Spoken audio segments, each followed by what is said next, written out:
The title for today's sermon is, What is the Mark of the Beast? It's a subject that people talk about a lot, but honestly don't know very much about. And we have a limited understanding of it as well. But I do think that there are a number of things about the Mark of the Beast that are very significant for us and those who are gathered today in this room. Go with me to Revelation 13, verse 15, if you would. And we'll just kick off with the scripture that talks about the mark of the beast. Revelation 13, verse 15 through 17. The second beast was given power to give breath to the image of the first beast, so that the image could speak and cause all who refused to worship the image to be killed. It also forced all people, great and small, rich and poor, free and slave, to receive a mark on their right hands or on their foreheads, so that they could not buy or sell unless they had the mark, which is the name of the beast or the number of its name. Now, a lot of the stuff that you would see, if you go out, like if you're looking around on YouTube or you're, asking questions like Mark of the Beast, you're going to get all kinds of, well, frankly, kind of crazy stuff. And a lot of it is speculation about, well, what is the mark of the beast going to be? Will it be a tattoo on your flesh? How about your social security number? Could it be a digital chip implanted on your forearm or your forehead or whatever? Facial recognition, maybe that's the ticket. Facial recognition, which is going to be able to track you everywhere. Maybe a retinal scan, like in that movie Minority Report, I think it was. All these technologies are out there, and people have wondered, is this it? Is this the mark of the beast? And in our technological society, our technological times, the idea of a universal identification that can be used to keep track of you and regulate your ability to buy and sell and make a living and survive and all that stuff really doesn't seem that far-fetched, does it? Seems like, whoa, yeah, that seems almost inevitable, does it not? And, when you really run through the logistics of it, it has a lot of conveniences to offer and security, in the days now when you've got the war on terror. You kind of want to know who's walking through the door and so forth. So it can actually, be something you look at and say, well, that'll be a mixed bag because it's got practical applications to it. Okay. Wondering about the specific technology that will be used to mark people is a distraction. It is a complete distraction. Because what's important, whether it's a tattoo or whether it's a digital chip, doesn't make any difference. What matters is why it is used, what sort of activities it affects, who gets it, who doesn't get it, and what we must do or should do to avoid it. And discussing that is our purpose today. The rest, I think, is just, okay, whatever. The technology is not the ticket. The who, what, where, when, and why is the ticket. And I think we've got some things to talk about when we get into those issues. However it comes to pass, however the mark of the beast, or for that matter, a lot of the other elements of Revelation come to pass, when we're talking about the mark of the beast, what's clear is that accepting the mark or the number will involve compromising, and compromise that contradicts God's commands. That's one of the core things to understand about the mark of the beast. And having this mark will announce, in a very public way, that one is officially associated with and cooperating with the beast, and it's going to be necessary for a person to be allowed to engage in commerce. Now, the beast has its mark. We read about that. It's a prophesied thing. The beast has its mark. And God also has his mark. We don't focus on that as much. I doubt you see a lot of YouTube videos about the mark of God. You might see plenty of them about the mark of the beast. But the mark of God, what is a mark? All right, let's look into marks, all right? A mark is something that indicates allegiance or ownership. I mean, over the sad history of humanity, people have marked other people as, I own this person. It's also a sign of allegiance. People do that with their whole gangster thing. They have tattoos on, and it shows who I am part of, what I'm affiliated with, where are my allegiances. And that's a mark. That's what people use these kind of things for. Let's take a look at the mark or the sign of God first. Start off with good stuff. Go to Deuteronomy 6, verse 6. Verse 6 through 9, okay? This is a section of Deuteronomy that's coming hot on the heels of God having put Moses having reiterated the Ten Commandments to Israel prior to them going into the land.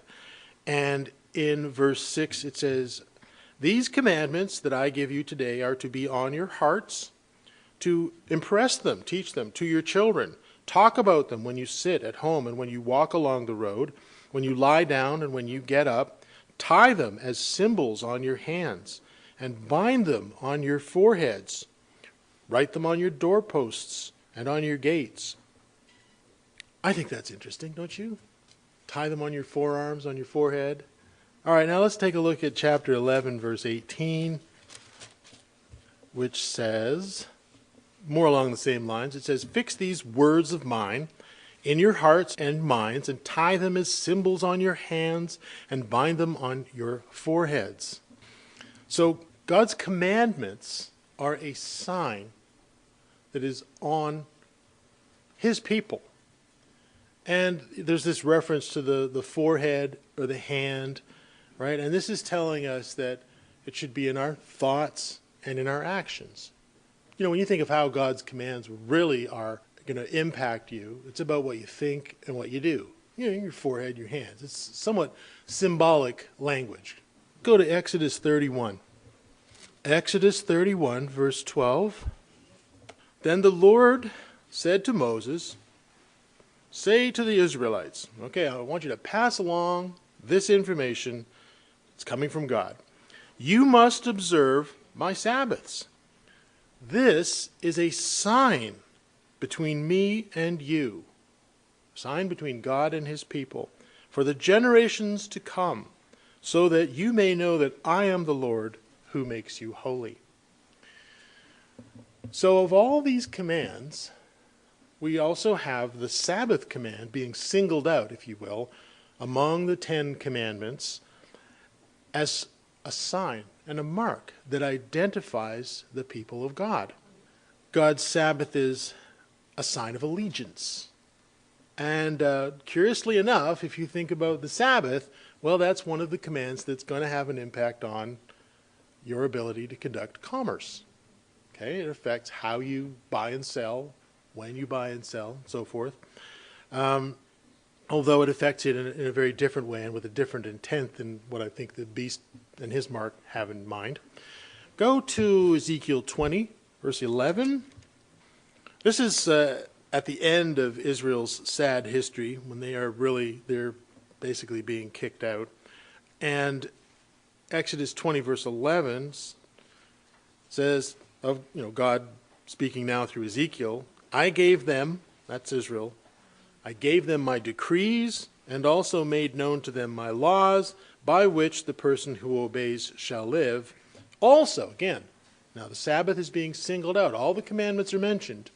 But among all those commandments, God says, "Also I gave them my Sabbaths as a sign between us, so that they would know that I am the Lord who made them holy."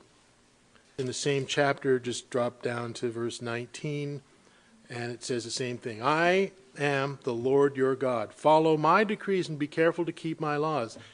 Keep my Sabbaths holy, so that they may be a sign between us. Then you will know that I am the Lord your God."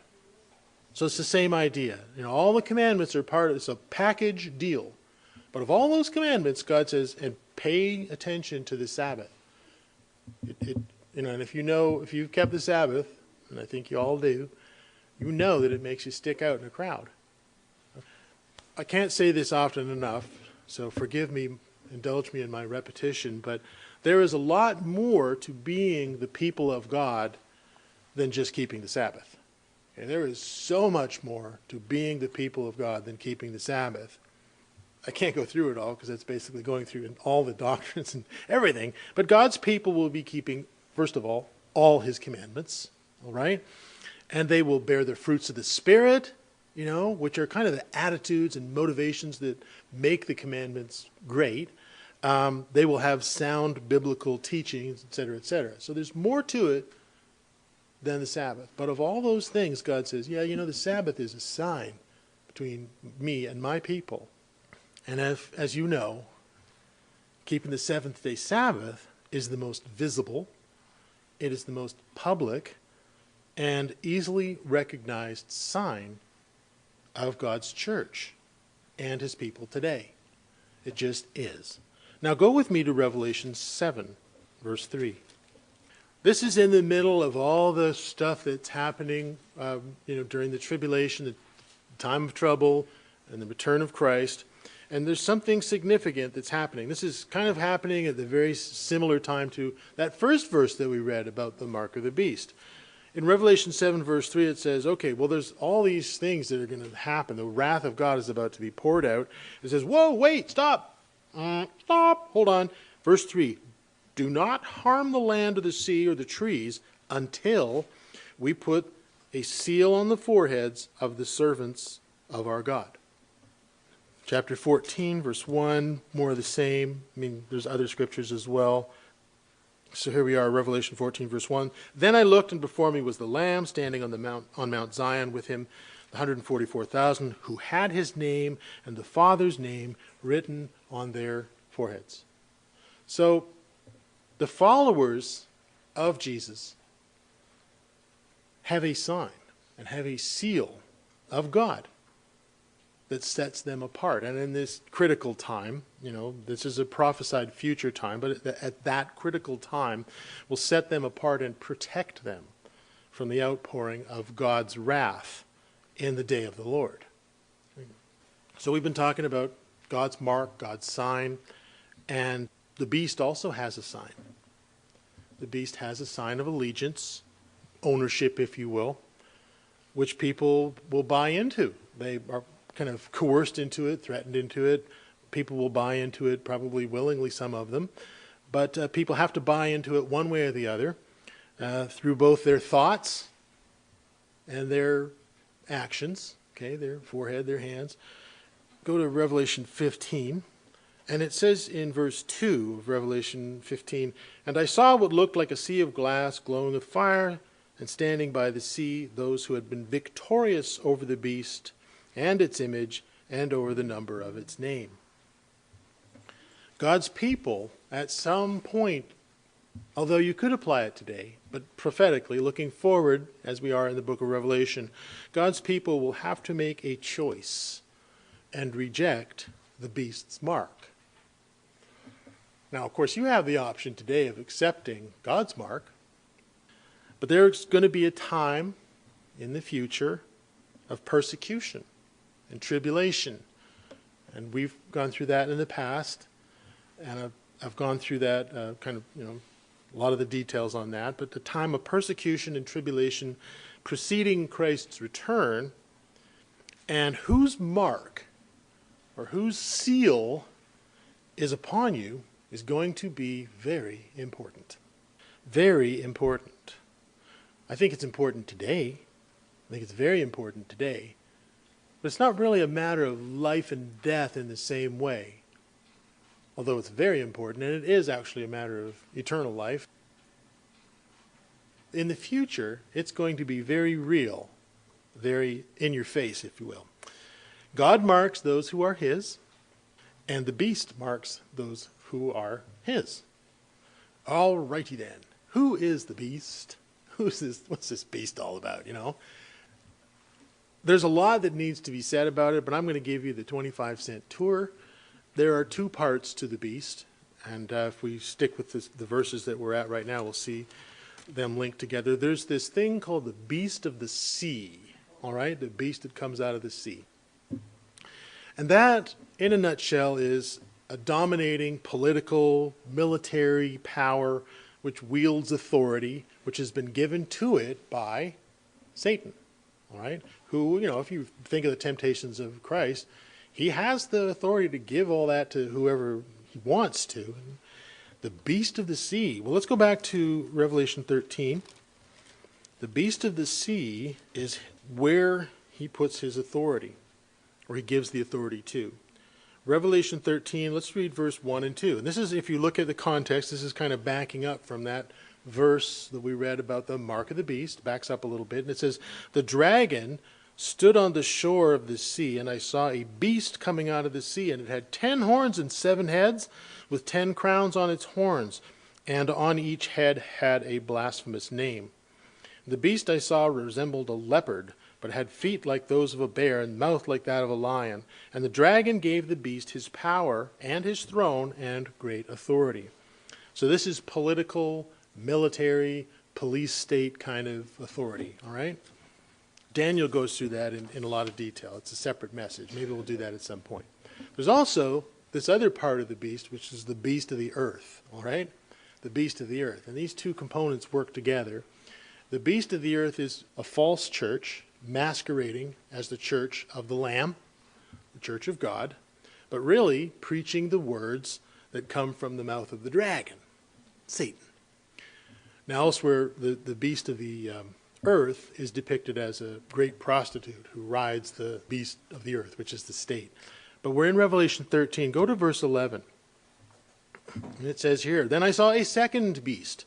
This is the second part of what makes up the beast. A second beast coming out of the earth, and it had 2 horns like a lamb, but it spoke like a dragon. So it's something phony about this. And it exercised all the authority of the first beast on its behalf, and made the earth and its inhabitants worship the first beast, whose fatal wound had been healed. And it performed great signs, even causing fire to come down from heaven to the earth in full view of the people. Because of the signs it was given power to perform on behalf of the first beast, it deceived the inhabitants of the earth, and it ordered them to set up an image in honor of the beast who was wounded by the sword and yet lived. The second beast was given power to give breath to the image of the first beast, so that the image could speak and cause all those who refused to worship the image to be killed. And then it goes on and talks about the mark. And it also forced all people, great, small, rich, poor, free, slave, to receive a mark on their hands and foreheads, so they couldn't buy or sell unless they had the mark. So the mark is part of a religious or religiously motivated agenda. It's connected to religious activity, religious thought, so forth. That's what the second beast is all about. You got the political, military state, and you've got the church part of it, the religious part of it. And they're all kind of mushed together to create this horrible thing called the beast. But what they're up to is religiously motivated. And that gives us some understanding about the mark of the beast and what it's about. It is about religion.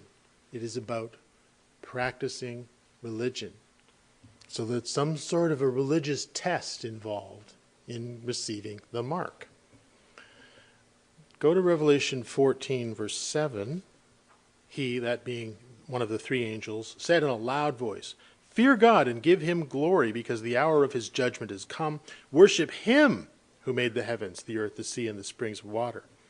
And the second angel followed and said, "Fallen, Babylon the Great, which made all the nations drink the maddening wine of her adulteries."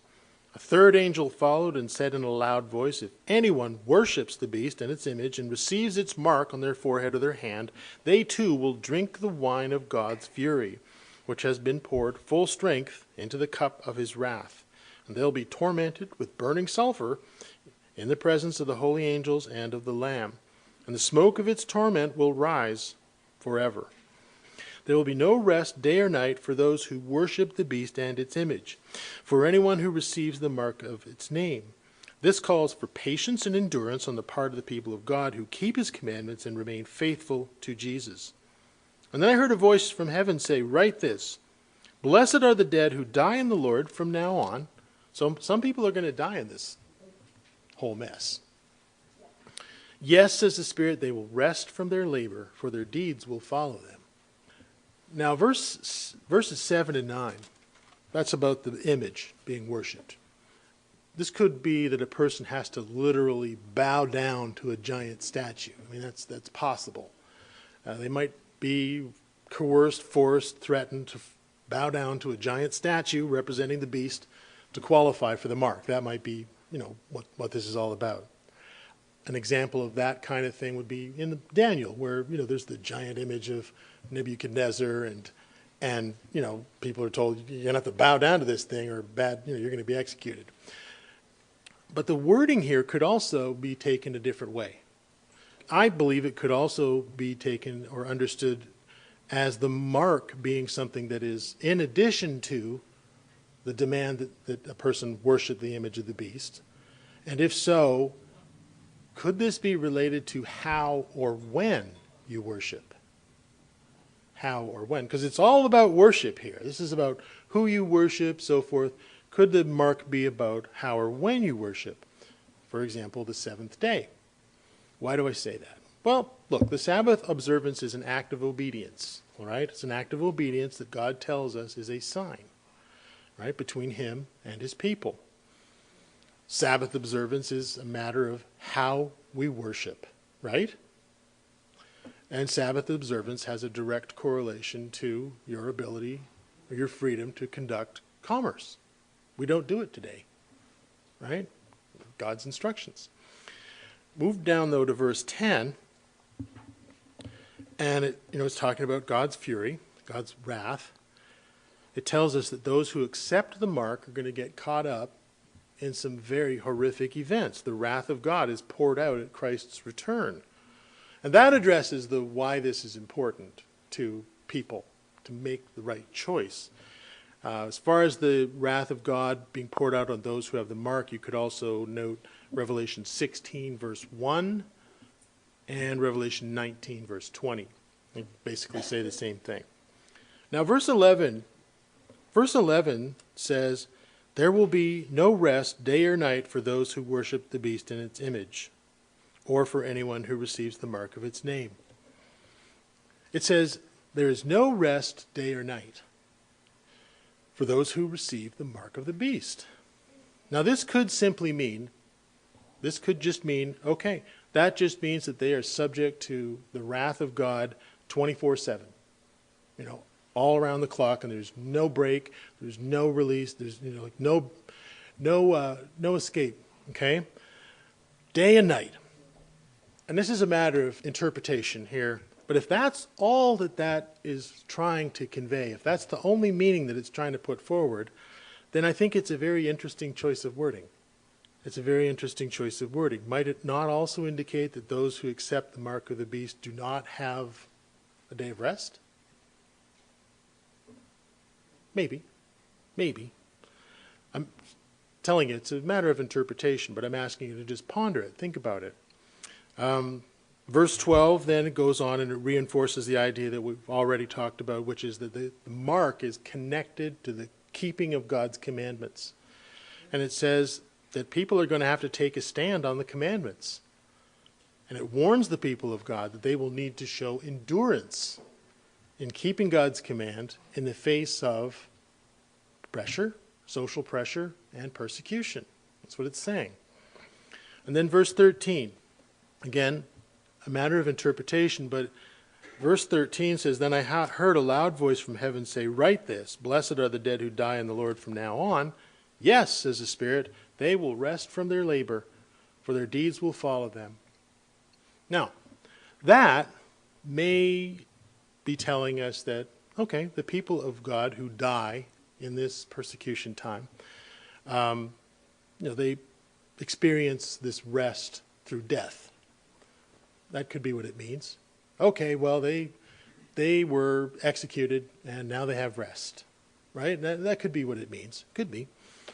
And you see a similar idea to that, say in Revelation 6, verse 11, where the saints killed in persecution are told to rest. But once more, if that's all that verse is trying to convey, if that's all it's meaning to say, then it is a curious and unique turn of phrase to choose. Because it says they rest from their labor, their toil, their work, right? That's what it says. Which could be understood as, okay, they kept the Sabbath. They had a day of rest. They rested from their labors. And their active obedience in worship will follow them. Meaning, okay, their active obedience in worship will follow them to the grave, and it will affect their standing with God. Now, like I said, that's interpretive. I mean, I'm reading what's there. I'm interpreting it. That's my take on it, okay? Standing up to the persecution and the deception of Satan involves faithful obedience to all God's commands. Every one of God's commands. The whole package. It is a package deal. But I think it is very noteworthy that at the time of the persecution, what we read here is the beast, and what the beast wants is related to worship. Is it not? It is about worshiping. The beast zeroes in. I don't know, maybe there's going to be, the beast is going to zoom in on lying. I find it kind of not really there, but it's, out of all the commandments, what we're really zooming in on are the ones that pertain to worship. And if you know the commandments, and I hope you do, you probably know or have noticed that the first 4 commandments are all about worship. They're about how, who, what, where, when, why of worship. They are. The beast system demands worship of the beast and its image. Worshipping the beast and its image violates definitely the first and second commandments, does it not? Probably the third commandment, and the beast is spoken of elsewhere as being full of blasphemy. I personally believe, and this is my take on it, all right? I personally believe that the fourth commandment will also be incorporated into the persecution that comes from the beast and the receipt of his mark.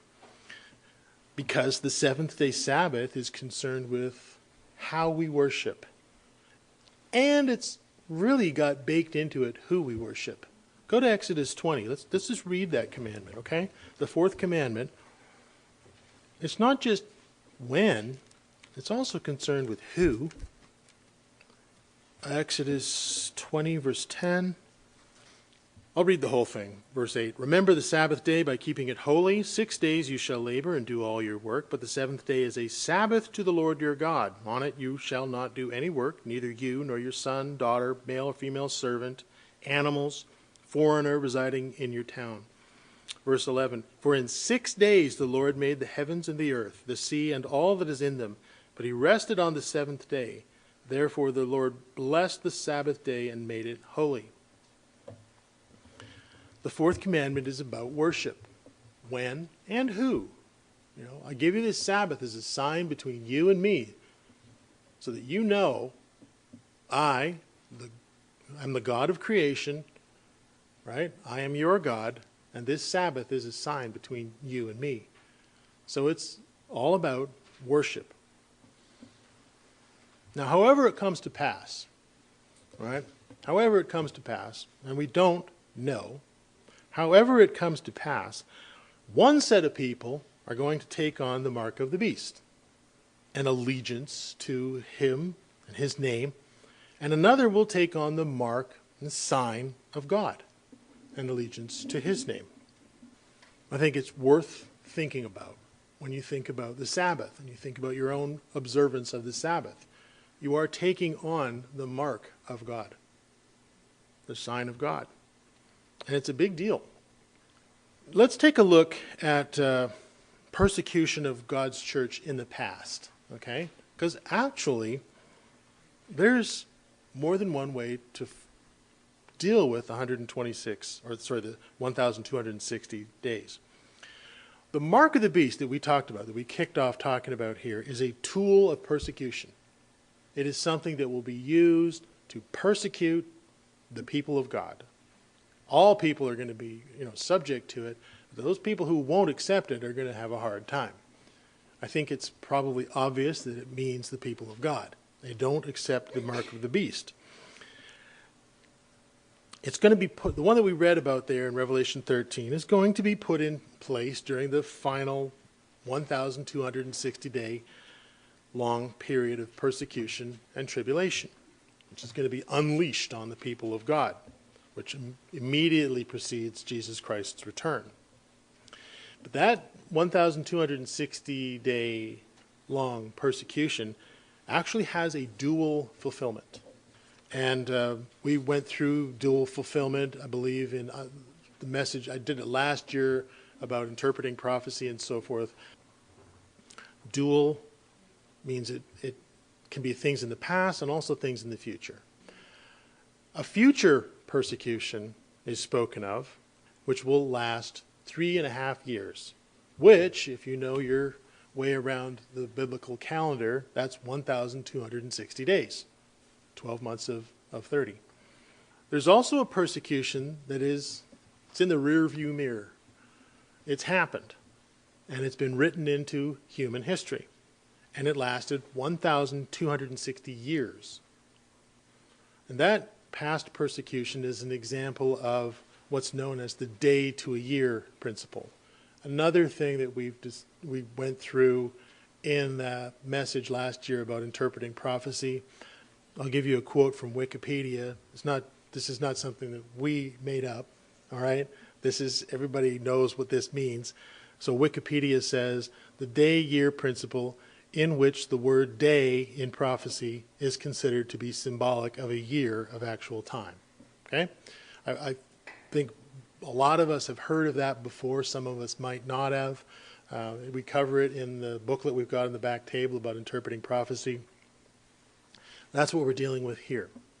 Now, in the flow of the book of Revelation, and the book of Revelation does actually have a narrative flow and story, but it takes a break from time to time, and it gives you some of the backstory. That's kind of what we call it these days. You know, you're watching a show, and they've got things going on in the show, and then they'll cut, and, you know, they'll talk about things that happened 10 years ago. You know, now they have the advantage of saying 10 years earlier down at the bottom of the screen. Well, it's called backstory. It's trying to say, well, how did these characters get to this point in this story? In the book of Revelation, we have the same thing. Chapters 12 and 13, which we're actually quoting from, they're taking a break from the flow of Revelation, and they're providing some backstory. Backstory on Satan's war on the church of God, which is not just going to happen for 3.5 years at the end before Christ returns. It is an ongoing war against the church of God, which we have talked about this year. And we talked about Satan's war with the church of God. Let's take a look at Revelation 12 then, and let's take a look at verse 1 through 6, if you would. Revelation 12, verse 1 through 6 says, "A great sign appeared in heaven, a woman clothed with the sun, with the moon under her feet and a crown of 12 stars on her head. She was pregnant and cried out in pain as she was about to give birth.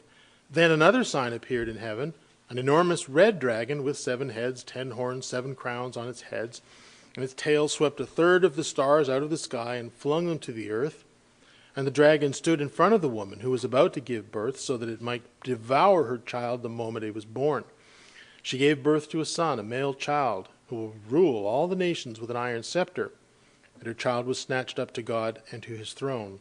And the woman fled into the wilderness, to a place prepared for her by God, where she might be taken care of for 1,260 days. The bad guys, the dragon, if you will, persecutes the church, attacks it. And the church really has no choice but to flee, run away, and hide out in wilderness places, as the scripture points out here. Now, let's drop down to verse 17, if you would. And it goes on and it talks more about this ongoing war between the church and Satan.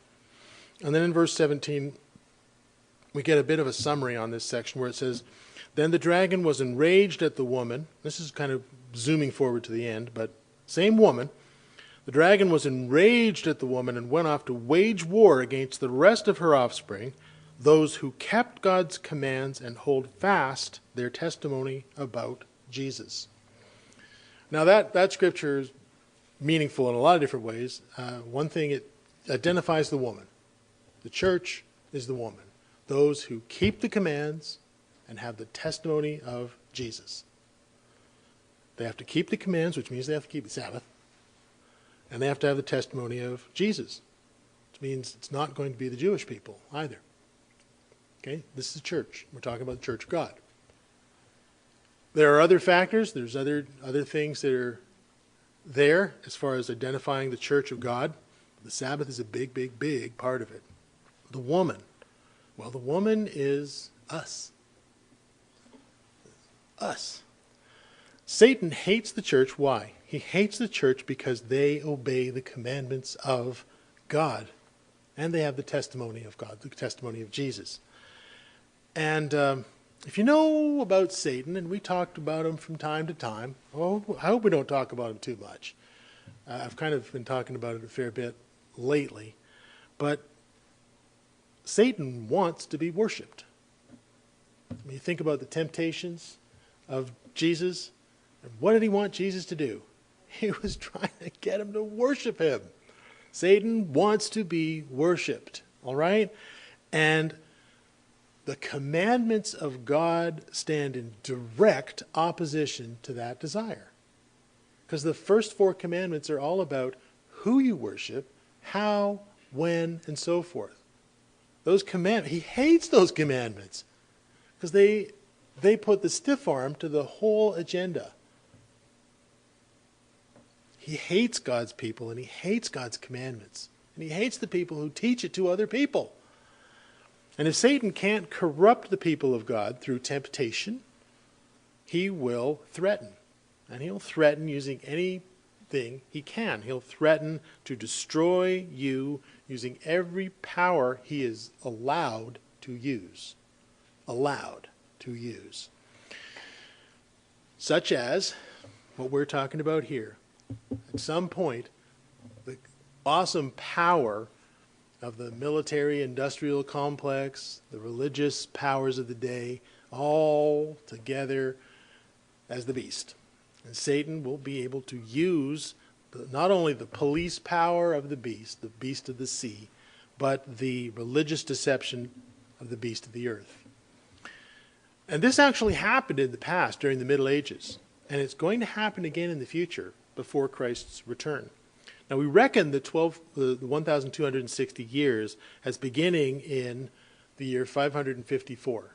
You may think, oh, he's setting dates. Well, not the way you think I am. I'm talking about stuff that happened. In 554, the Holy Roman Empire was reestablished from the ashes of the Roman Empire, and the Emperor Justinian recognized the supremacy of the Pope. So inviting the Roman Church into government. 554 AD. And the whole mess ended in 1814 with the defeat of Napoleon, the end of the great emperors of the Holy Roman Empire. He was defeated by a coalition of nations led by England, of which we are kind of like the stepchild, if you will, in some ways, the United States. And during that 1,260 year long time frame, the Roman Church and the political, military, police powers of the European state were mixed together, they were intertwined, and the Roman Church used its prominence and power to persecute anyone it deemed a heretic, anyone who didn't agree with them on significant points of teaching and belief and worship and practice. The Church of God were persecuted. Right? That's what happened. The Church of God was persecuted because they refused to acknowledge the authority of this false church. And that refusal, well, it extends into many, many areas of doctrine. All kinds of different things it extends into. But significant among them is refusal to accept the authority of that church to change the day of worship. Changing the day of worship from the 7th day to the 1st day. And the Church of God said, no. And that's a change to the very commandments of God, which has no biblical mandate whatsoever and no permission from God to happen. I don't want to go into a lot of detail. I'm trying to keep it very, very simple here. I'm just going to read you a quote, which is the official declaration of that church, which was published in 363 AD, at the Council of Laodicea. It is a rule that is still the official rule. It's still on the books, okay? And it says Christians must not Judaize by resting on the Sabbath, but must work on that day, rather resting on Sunday. But if anyone be found Judaizing, let them be declared anathema from the church. That is the official statement, which is still in place. Okay? This change of the official day of worship was enforced using the military police power of the state to force people to accept the change or be arrested, exiled, and executed. That's what happened. Once a person was declared anathema, okay, anathema to the church, a heretic, well, let me just put it this way. They were in big trouble. Big trouble. They could be grabbed by the police state, the military, and executed. And in fact, actually, the Roman Church at certain times maintained their own law enforcement forces that they would do this with. The Inquisition wasn't exactly that. It was more like a detective service. They would then turn them over to the police, but they were working together. The only way to escape this was to run away, to flee, which is exactly what the church did. Like I said, the rule is still on the books. And if the Roman Church gets back into the position of influence and power that it once had, a lot of ifs there, I know, it will be enforced again. It's never been done away with. It's still out there. They just don't have the they don't have the muscle. They don't have the power to do it right now. Okay, why are we not being persecuted right now? I think it's a good question. Okay, you talk about persecution. Why aren't we being persecuted now? It all seems pretty hunky-dory right now, doesn't it? The Church of God, those who remain faithful to the testimony of Jesus Christ, those who endure patiently, keep the commandments of God, who keep the seventh-day Sabbath, have survived by hiding out in the wilderness. They hid out in the wilderness from 554 to 1814, when the power of the Holy Roman Empire was finally broken. I have a slide I want to show you here. All right, you know this is Europe, right? Okay, all right, so I'm going to do this really fast, but basically, okay, here's Jerusalem. The church starts here, okay? Rome destroys Jerusalem. The people flee to Pella. They go to Antioch. Then they end up in Cappadocia. Notice that they're at the fringes of the empire. They're staying about as far away as they can from the center of the empire. The church migrates through Bithynia. Then they go up here. And then they go up this way.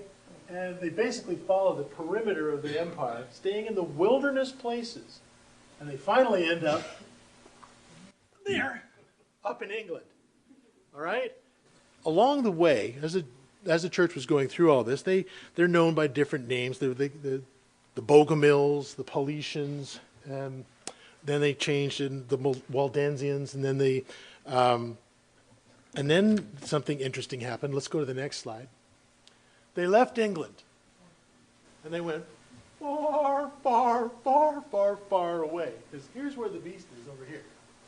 And the church ran away and set up shop in Rhode Island. And the church moved from there, basically to upstate New York, through Michigan, then down through Missouri, and out to the West Coast. That's the trajectory of the Church of God. Basically running as far away from the European powers as they could possibly get. When the church first arrived in America, it was the 1600s. It was until about 1814 when power was finally broken.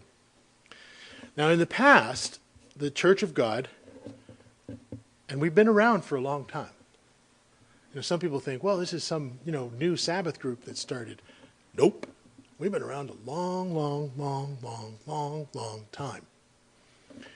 And the Church of God has actually funded research into tracking down the history of God's people. We've done all kinds of research on that. I have a big binder full of it all.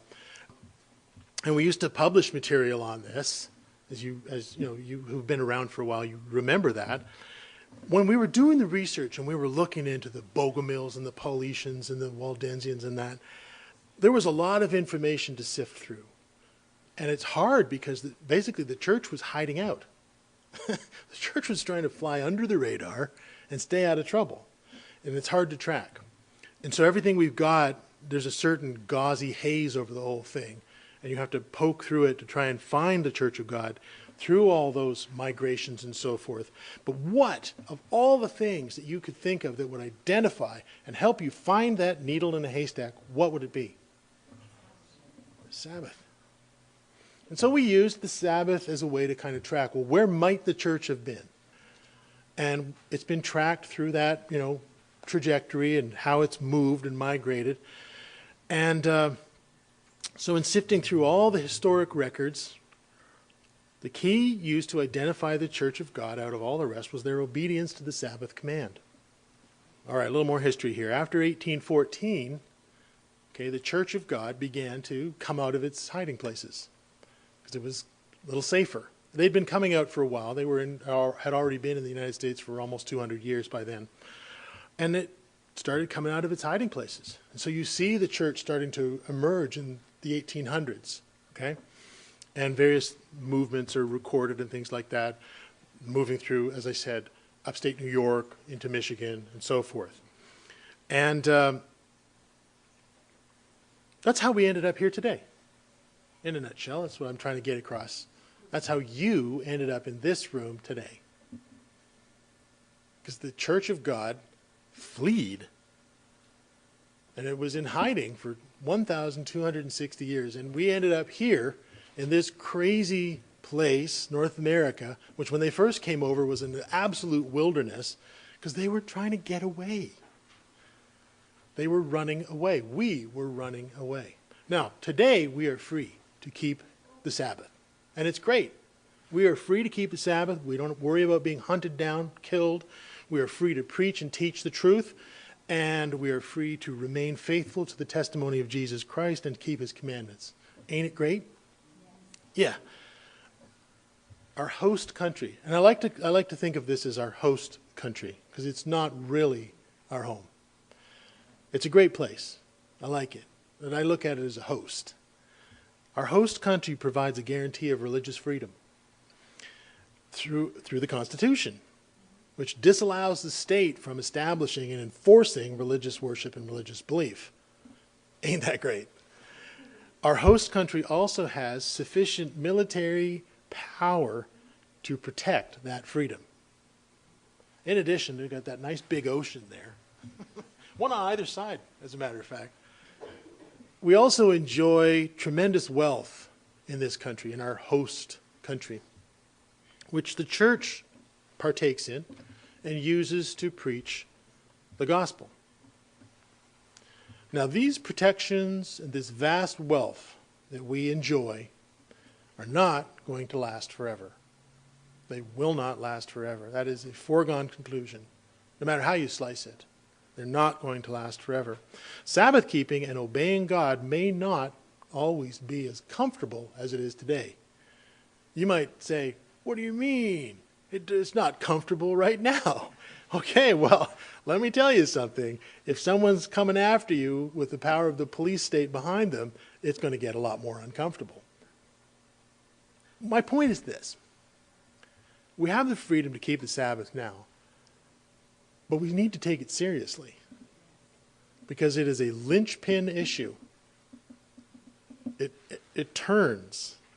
Everything turns on that one thing. Yes, it is a small part of what it means to be a child of God. It is a small part of the definition of what the Church of God is all about, but it's so visible. It's public. It's out there for everyone to see. Your neighbors know. Your boss knows. Your coworkers know. Your family knows. Everybody knows. Go to Luke 21, verse 36. This is Luke's rendition of the sermon that Jesus gives about prophecy, which is also found in Matthew 24. But in Luke 21, verse 36, it says, 21, not 22.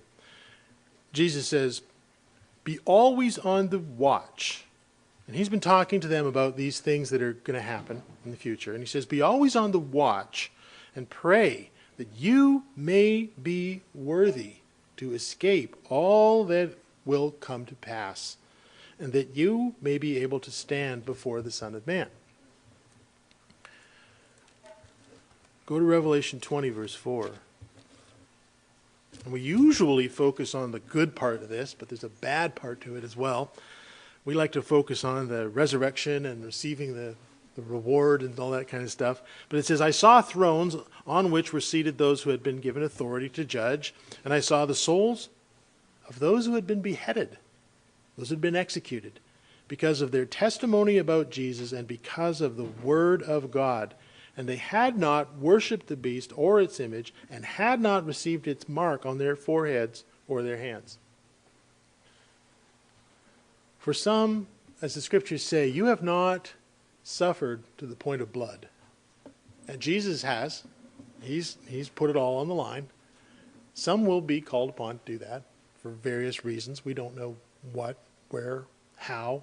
Well, we kind of know. We know some of that. Basically, we don't know when. And we don't know who. Because some people will be protected, and some people will go through the trial. And that's part of the message on the tribulation, which I've done before. It's a big deal.